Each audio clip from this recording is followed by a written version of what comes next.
Good morning બધાને. આજે તો 7:30 થઈ ગયા હતા ઉઠતા જ. ત્યાર પછી બહાર આવીને જોયું તો વરસાદ જ બિલકુલ રાતે પડ્યો ન હતો. ત્યાર પછી બ્રશ કરીને હું આવી ગયો તો ચા ગરમ કરવા માટે.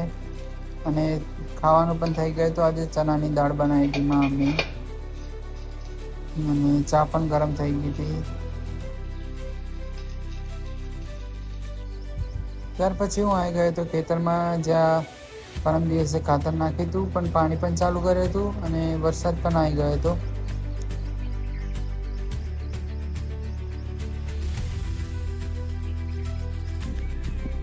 પછી હું ચાલતો બીજા ખેતરમાં આવ્યો તો ત્યાં આગળ તો પાણી થઈ ગયું હતું ખેતરોમાં.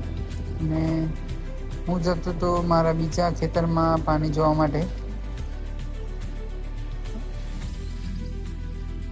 અને તમે જોઈ શકો છો કે આજે વાતાવરણ કેટલું ખેતરમાં અલગ જ હતું.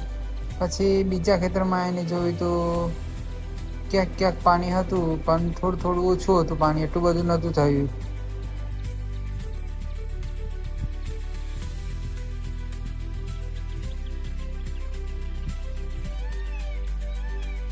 ત્યાર પછી હું નીકળી ગયો હતો સ્કૂલની ટ્રીપ મારવા માટે. અને વરસાદ પણ ચાલુ હતો તો આજે તો છોકરાના બેગ કંઈ મૂકવા એ જ માથાકૂટ વધારે હતી. પછી હું આવી ગયો હતો ગેસ પુરાવા માટે. અને આજનો તો ગેસનો ભાવ એટલો બધો વધી ગયો છે કે નાચ પૂછો. 89.11 ભાવ છે ગેસનો. ત્યાર પછી હું આવી ગયો હતો ખેતરમાં. અને ખેતરમાં ખાતર નાખવાનું હતું બીજા ખેતરમાં. તો એ પેલું ટ્રેક્ટર પડ્યું ત્યાંથી આ ગુણ ઉચકીને લાવ્યો હતો. તો કમરમાં પણ થોડો દુખાવો થઈ ગયો હતો. અને ખેતરમાં તો ચંપલ પહેરીને ચલાય, નહીં તો ચંપલ કાઢીને ચાલવું પડે. અને ત્યાર પછી ખાતર નખાઈ ગયું હતું. તો મારી મમ્મી બાજુમાં પાણી ચાલતું હતું ખેતરમાં, તો ખાતરની થેલી પણ ધોઈ નાખી હતી. અને ત્યાર પછી હું ને મારી મમ્મી બે અમે ઘરે આવવા માટે નીકળી ગયા હતા. અને સમય જોયો તો 12:30 થતો હતો. ત્યાર પછી ઘરે આવીને ચા પીધી. અને કોલેજનું બીજું એક્ઝામ છે તો વાંચવા માટે બેસી ગયો હતો થોડી વાર.